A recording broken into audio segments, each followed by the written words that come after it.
прямом эфире новости Татарстана. Здравствуйте, в студии Даяна Саитова. И вначале коротко о главных темах выпуска. Театральная группа, художник, писатель и народный музыкант.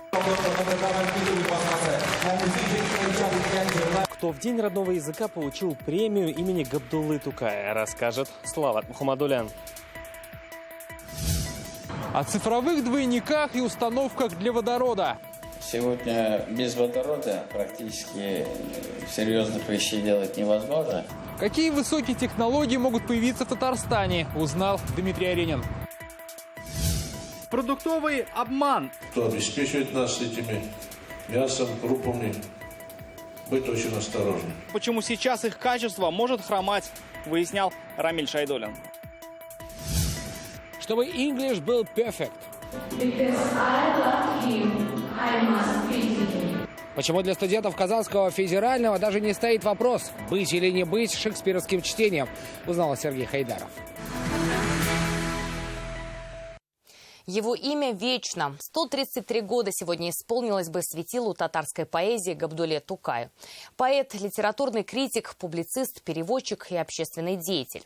Он оставил неизгладимый след в татарской и российской литературе. Великого татарского поэта вспоминали во многих городах республики. Сегодня в Татарстане День родного языка. Все краски праздника у Рамиля Галиуллина.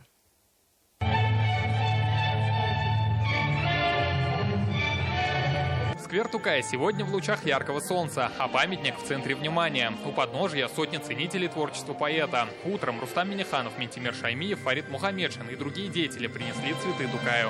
Человек, который всегда говорил о родном языке, о традициях, которые есть лучшие традиции в каждом народе. И поэтому чтят его не только татары, не только русские, но и люди разных национальностей в разных государствах. Для нас, для татар, я считаю, что даже ангел. Он оставил огромное наследие, которое сегодня подпитывает нас, дает нам силы жить и, конечно же, обязывает ко многому. Тысячи поклонников творчества Тукая собрал поэтический митинг на площади перед оперным театром. По традиции, в самом центре столицы звучат его стихи.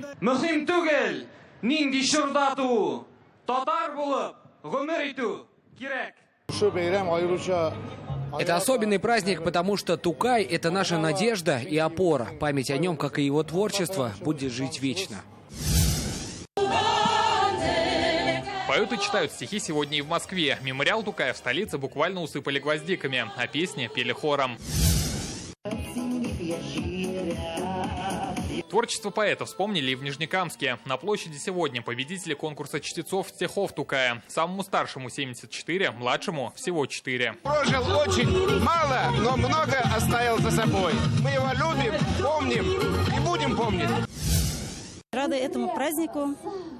Каждый год участвуем, приходим сюда и вместе со всеми празднуем. В Челнах День родного языка отметили танцевальным флешмобом. Рамиль Галиуллин, Вадим Илларионов, Ринат Сафин, Дина Газалиева, Александр Ярошов, ТНВ. С Днем родного языка и 133-летием со дня рождения великого поэта всех жителей республики поздравил президент. Рустам Минниханов отметил, произведения Тукая проникнуты искренней любовью к родному краю и неповторимому мелодичному татарскому языку. По словам президента, в регионе уделяется приоритетное внимание развитию языков, культурных и религиозных традиций.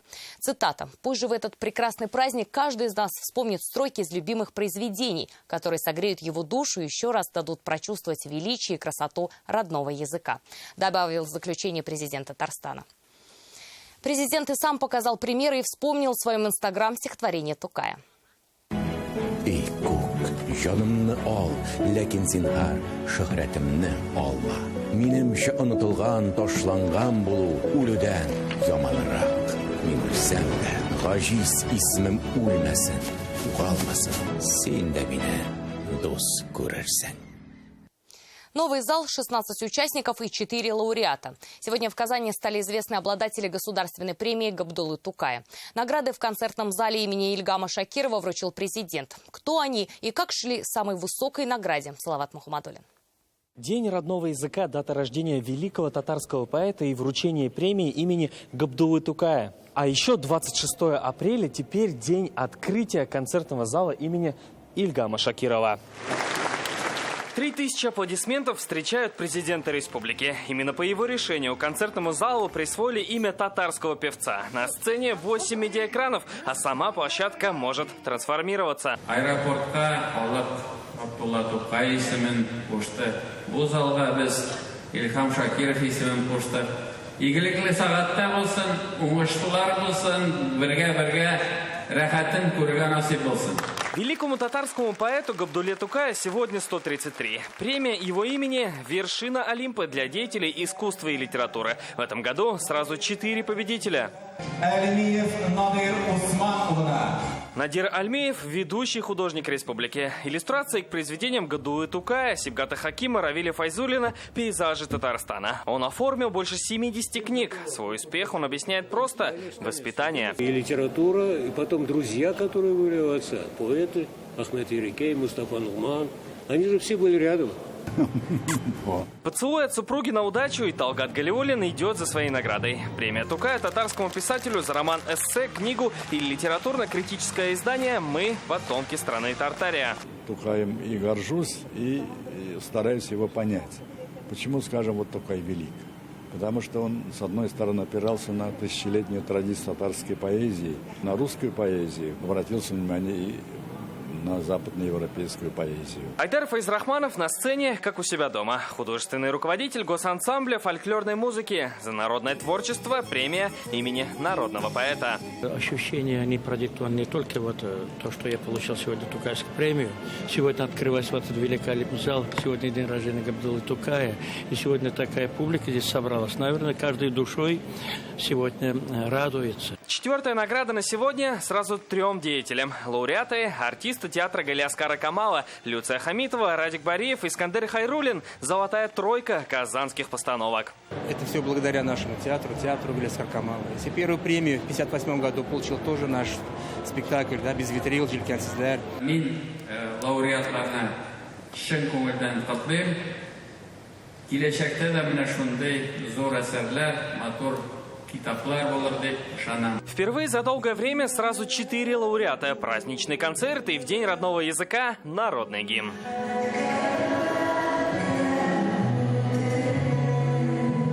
Слова Тухмадолин, Андерсон Тальцев, ТНВ, Казань.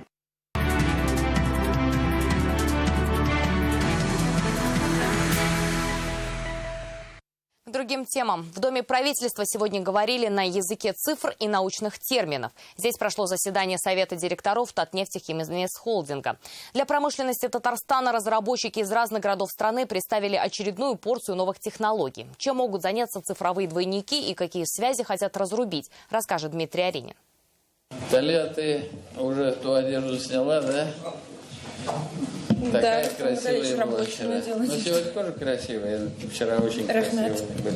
Сегодня на встрече в основном говорили об обновках для промышленников. Гости из разных городов готовы поделиться своими технологиями. Так нижегородские атомщики предлагают установки для производства водорода. В результате мы получили стоимость водорода где-то в диапазоне 1,75–2,33 доллара за килограмм. Сама идея, она очень интересная, потому что сегодня без водорода практически серьезных вещей делать невозможно. Резиденты Иннопольса представили несколько проектов, как можно оптимизировать действующее производство. Это создание цифровых двойников и запуск систем, которые будут анализировать все данные и выявлять ненужные процессы. Вот реально жизнь, она выглядит вот так. Мы с вами думаем, что это некая последовательность закономерная. Нет, она вот такая. Предлагается более верхнеуровневый анализ, постоянный причем, процессов внутри, которые позволят и сами процессы по срокам сократить, выявить ненужные паразитные связи и позволит сократить издержки. Еще промышленникам предлагают обзавестись акустоэлектронными датчиками для мониторинга оборудования и применять переработку полимеров совместно с нефтяным сырьем. Как отметил Рустам Миниханов, такие технологии интересны, и их нужно брать в разработку. Очень надеюсь, что мы будем полезны взаимно. Нам очень интересны вот все эти вот новые нововведения, которые позволяют повысить эффективность, повысить безопасность, но и самое главное повысить доходность. Нашей промышленности, что работает на экспорт, готов помочь и новый национальный проект. Уже готовы субсидии и будут снижать ставки по кредитам. У нас с Нижнекамск нефтехим работа ведется, Нефис Косметикс тоже заявку готовит, поэтому в валюте там пропорциональный пересчет этим процентным ставкам. То есть, отрицательную ставку мы не выйдем. Какое-то ограничение по сумме есть? Свыше 70 миллиардов, по-моему, там по проекту, стоимость проекта. До 70 миллиардов должна быть. До 70? Да. Выше нет? Цифра выше. Как подытожили, все технологии и меры поддержки нужно использовать. По итогам первого квартала в нефтегазохимии объем производства пока не могут превысить показатели минувшего года. Дмитрий Айрин, Марат Зайдуллин, ТНВ, Казань. Весенняя пора или пора претензий. Татарстанские фермеры возмущены тем, что разного рода проверки у них наступают как раз во время посевной. И вместо работы эти драгоценные дни приходится тратить на бумажную волокиту. Сколько это будет длиться, сегодня спрашивали в Минсельхозе Республики. Рамиль Шайдуллин подробнее. Когда день в буквальном смысле кормит год, приходится не барановать и сеять, а доставать тонны документации и ждать, какие еще службы могут прийти на пашню. О проблеме, с которой не первый год сталкиваются фермеры, сегодня говорят с высоких трибун. За 10 дней надо отсеяться, а мы 3-4 дня теряем, когда начинаются какие-то проверки. Особенно актуальные требования именно к этой поре – весне, земле и посевной. У аграриев, а в большей степени даже у хозяйств, есть еще время проверить качество семян. Именно сейчас они могут быть вперемешку с сорняком. Во-первых, нужно проверить на посевные качества, исключить в них карантинные объекты. Так вот у нас, я уже отметил, в Нурладском районе, Аксубаевском районе есть амброзия. Такое встречается не только в амбарах. Примеси есть и на прилавках. Ветеринары осмотрели часть продаваемых в республике молочных продуктов. Результат не из приятных. Из 1340 отобранных проб молочной продукции 21 выявлено несоответствие. Фальсификация составляет 1,5%. А вот что касается всех, предстоящие майские праздники. Из-за жары и костров есть угроза пожаров. Нужна максимальная бдительность. В республике идет весенняя полевая работа. Но параллельно идет, загорается где-то трава, где-то заброшенные участки, поля. Если есть такие участки, надо беречь и людей, и строение. А если кто-то бережет время, то могут обратиться в ведомство через интернет-приемную. На совещании ответили на многие другие вопросы фермеров, присланные в сети. Рамиль Шайдуллин, Вадим Илларионов, ТНВ, Казань. Жизненно важная процедура теперь в шаговой доступности. В Заинске открылся центр амбулаторного гемодиализа. Теперь почечную терапию в своем районе смогут проходить как заинцы, так и жители соседних районов. До этого им приходилось ездить в Нижнекамск, это 4 часа в дороге. Условия и возможности нового центра оценила Юлия Муратова. Валентина Щербинина – одна из тех, кто уже оценил все удобства новых медуслуг Центральной районной больницы. Пациентка уже второй год находится на гемодиализе. Раньше ей приходилось ездить в Нижнекамск. Дорога занимала 4 часа. Сейчас амбулаторный центр в 3 минутах от дома. Впечатления очень положительные, все очень хорошо и нравится. Большое спасибо, конечно, потому что мы этого ждали уже. Ездили в Нижнекамск, было тяжело. И сейчас, конечно, это очень для нас это все устраивает. И большой плюс это для нас, что не ездить по дороге, мотаться. И очень тяжело было. И таких пациентов в Заинском районе больше 20. Теперь для них 2 кабинета с удобными диализными креслами, пультом управления, телевизорами, индивидуальными наушниками. Саму процедуру ведут специалисты, коллектив новый. Планируем работать пока в 2 смены, 28 пациентов. Можем увеличить до 3 смен, тогда наберем 41 пациент. После обращения граждан с просьбой открыть диализный центр здесь смогли найти инвестора. Теперь это проект частно-государственного партнерства. Идею открытия амбулаторного центра поддержало и руководство республики. Все организовано с большим запасом прочности, и возможности диализного центра позволят расширить доступность этой помощи не только жителям Заинска, но и близлежащих районов, что позволит в целом поддержать именно эту структуру в составе Центральной районной больницы Заинского района. И, в общем-то, будет центром притяжения для медицинских работников, медицинских специалистов. Когда уточнились, какая нагрузка на оборудование, сколько у нас пациентов есть в соседних наших районах, Сарманово, других муслимовских районах, обратились, значит, вот своими мыслями, значит, министру здравоохранения и вот нашли поддержку. Обратились к президенту Рустаму Нургалевичу Минниханову о разрешении вот такой деятельности. Медпомощь в центре предоставляется пациентам бесплатно. Юлия Муратова, Юлия Ершова, ТНВ, Заинск.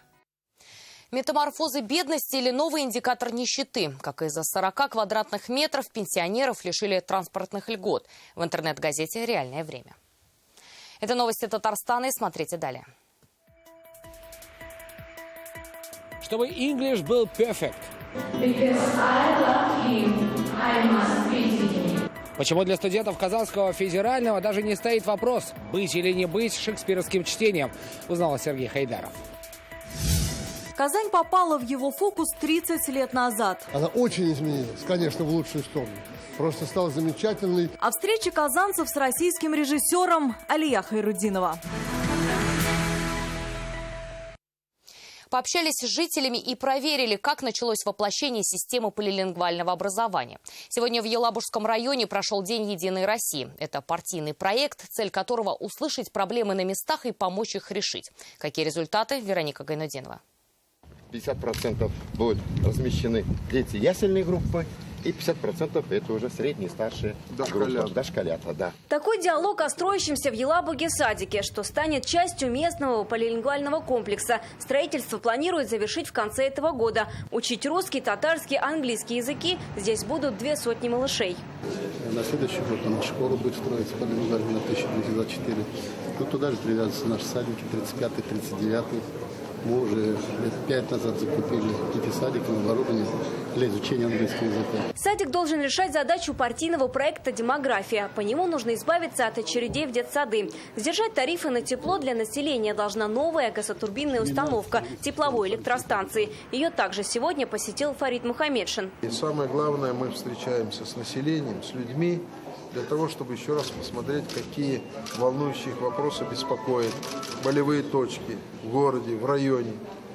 Надо сказать, что Елабуга в последние годы активно развивается. В сквере памяти ликвидаторам Чернобыльской АЭС сегодня, в день памяти жертв аварии, возложили цветы к монументу. Ликвидировать ЧП помогали 150 елабужан. В основном они все послевоенные дети.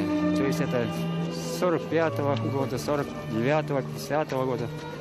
Ну, есть товарищи, которые и после армии там были. Помочь местным жителям с медпомощью, социальными и юридическими вопросами приехала целая группа специалистов. Всего в рамках дней партии прием граждан развернулся на 10 площадках. Вероника Гайнудинова, Дмитрий Аринин, Лира Даутова, ТНВ, Елабуга. Память ликвидаторов аварии на Чернобыльской АЭС почтили сегодня по всей республике. В Казани прошел митинг в честь 33-й годовщины трагедии.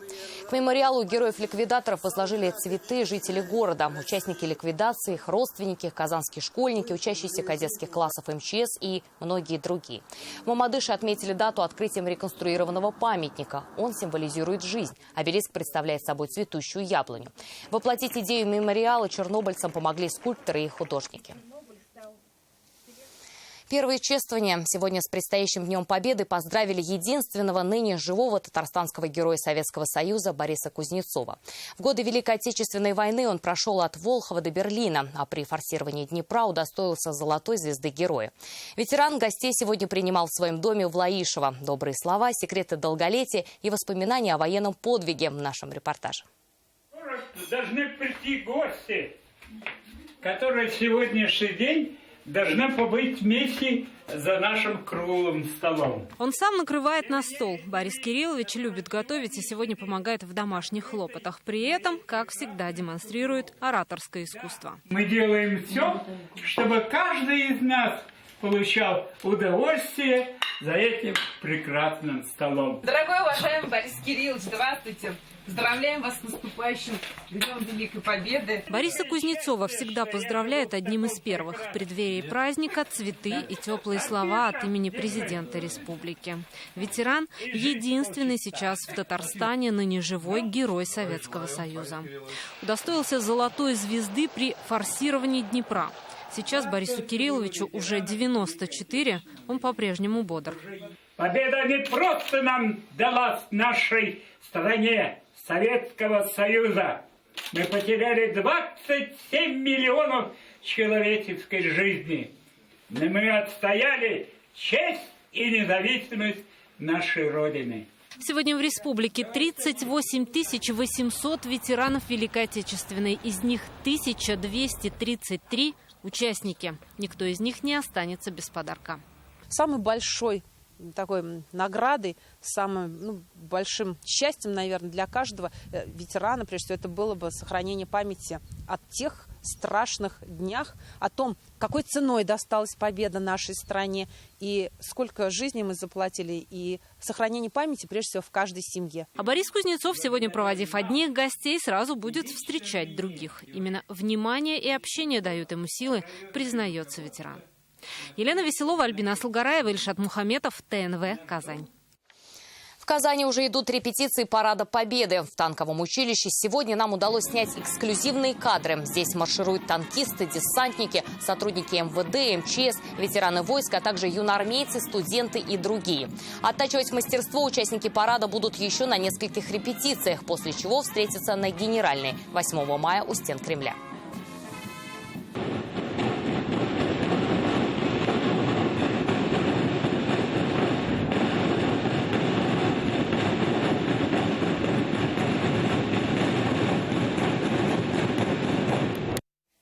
В День родного языка в КФУ заговорили на английском. В Казанском университете стартовали ежегодные шекспировские чтения. «Ромео и Джульетта», «Отелло», «Украшение строптивой», «Король Лир». Эти и многие другие произведения английского драматурга сегодня звучали в исполнении студентов.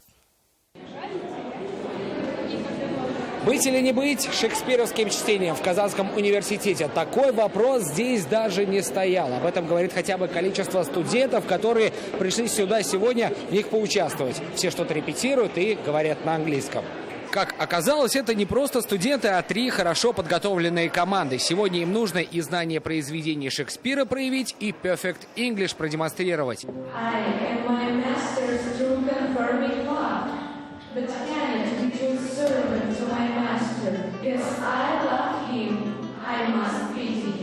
Это монолог Джулии из поэмы Шекспира «Два Веронца». Его вместе со своей командой читает Алина Ахмедшина. Говорит, готовилась не меньше, чем к экзамену по английскому. Язык Шекспира – это действительно язык высокий, это высокий английский. То есть это не просто какие-то грязные словечки, которые сейчас можно везде услышать.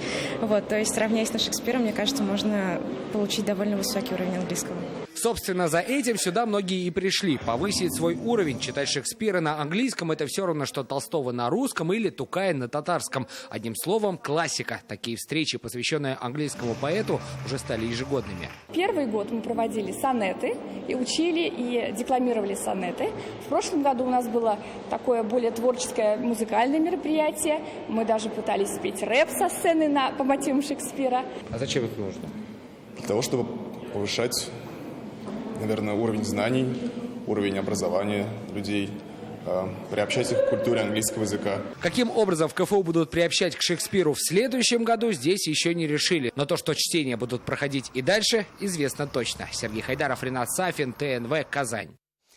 Каким был наш город 30 лет назад? Такую возможность казанцы получили сегодня на встрече с Николаем Досталем. Российский кинорежиссер впервые посетил Казань в 1989-м. Тогда работал над картиной «Я в полном порядке». В эти дни Досталь – член жюри Казанского фестиваля мусульманского кино. В промежутках обязательно время для верного зрителя. О теплой встрече Алия Хайрудинова.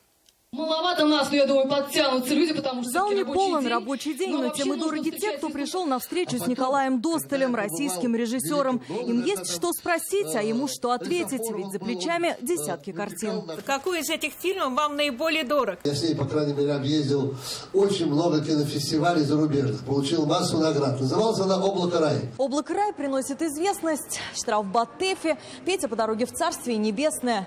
Первый – Золотой Георгий. 30 это сколько? 3 до 0. Много ли будет? Немного. А 25 это 2, да еще 5. Это уже поболее.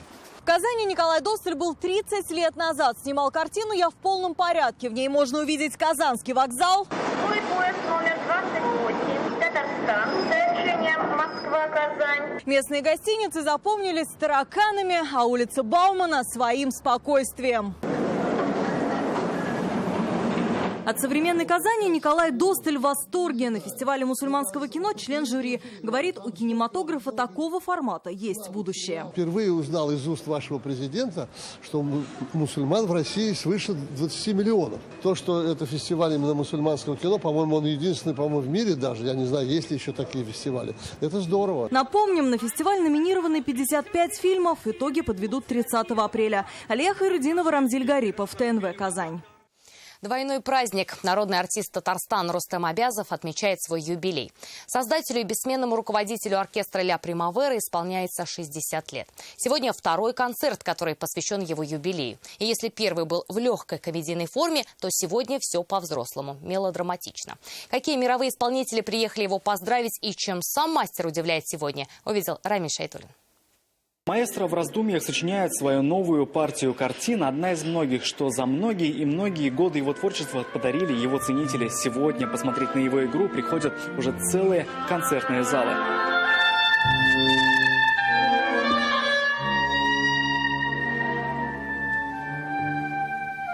Когда слушаешь любую его композицию, улетаешь, что называется, куда-то, понимаешь? Понимаете, то есть созвучно душа получается. Это сам человек необыкновенных дарований, потому что он талантлив в очень многих областях. И как скрипач, и как композитор, и как дирижер, и как педагог. А за этими дверьми буквально минуту назад репетировали его друзья из России и из-за рубежа специально, чтобы выступить на этом вечере. У нас сложился изумительный тандем, изумительный ансамбль. Я с ним играю все сочинения, которые только можно играть с его группой, с его камерным оркестром. Сам юбиляр называет этот вечер не иначе, как мелодраматический, а дату 60 лет не более чем временем, чтобы снова выйти на сцену. Используя эту ситуацию, подготовку к юбилею, чтобы придумать какие-то новые интересные программы. Вот прошел 3 апреля «Капустник», посвященный тоже юбилею, а сейчас уже более серьезная программа. Если обратить внимание, то почти на всех картинах мастер или со скрипкой, или со своей неизменной дирижерской палочкой. В глазах многих ставший, наверное, уже продолжением мастера своей и мировой музыки. Рамиль Шайтулин, Владимир Ларионов, ТНВ, Казань. А на этом наш выпуск завершен. До встречи в 21:30.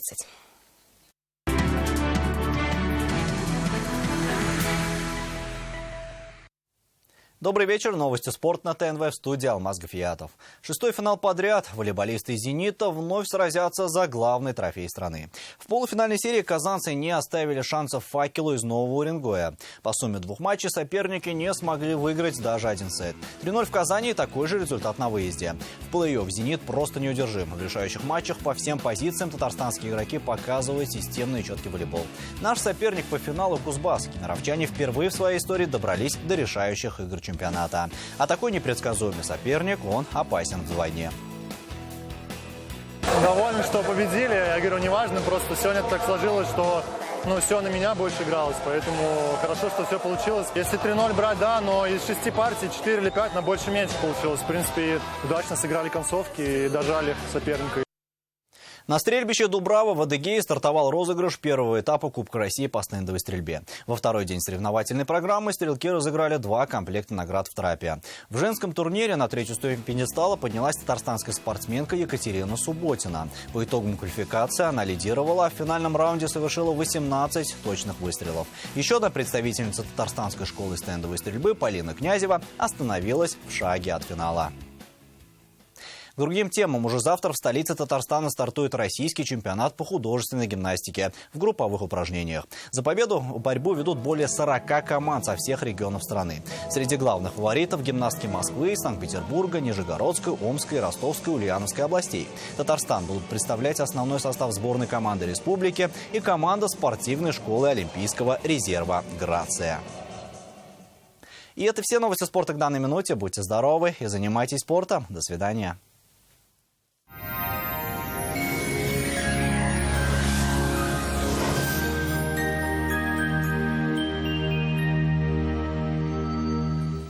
Здравствуйте. Пасмурный атмосферный фронт затянет небо облаками. В некоторых районах Татарстана пройдут дожди.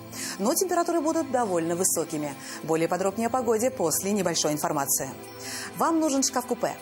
качественный, недорогой и по вашим размерам. Данил Мастер исполнит ваши желания. Успейте заказать со скидкой 20%.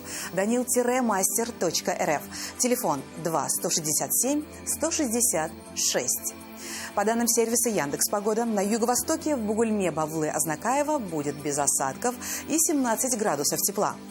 На северо-востоке, в Нижнекамске, Набережных Челнах, Елабуге местами пройдет дождь. Температуры стали выше, плюс 18. На севере Татарстана, Менделинске, Агрызе, Менделеевске также местами с дождем и 17 градусов выше нуля. На северо-западе, в Арске, в Кукмаре, Балтаси будет облачно. Пройдут дожди, но очень тепло, плюс 20. На юго-западе, в Болгре, в Буинске, Держаном переменная облачность. Тут без осадков и также 20 градусов выше нуля. В центральных районах, в Чистополе, Альметьевске, Мамадыше облачная погода с прояснениями. Синоптики обещают плюс 19. В воскресенье ожидается значительное понижение температур.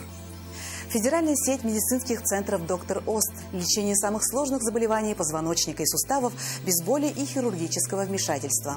За 10 лет в 10 городах России врачами клиники отменено более 10 тысяч операций. Остеохондроз, грыжа, протрузия. Болезни позвоночника могут надолго выбить вас из колеи. Выход есть. Современные технологии и эксперты клиники «Доктор Ост» помогут справиться с этими проблемами без боли и операций. Запишитесь в «Доктор Ост». В Казани переменная облачность, временами с дождем. Дневные температуры плюс 19-21. Ветер юго-западный до 5 метров в секунду. Атмосферное давление 752 миллиметра ртутного столба. Влажность воздуха 45%. Магнитное поле Земли спокойное. О погоде все. В студии была Лейла Латыпова. Всего доброго и до свидания.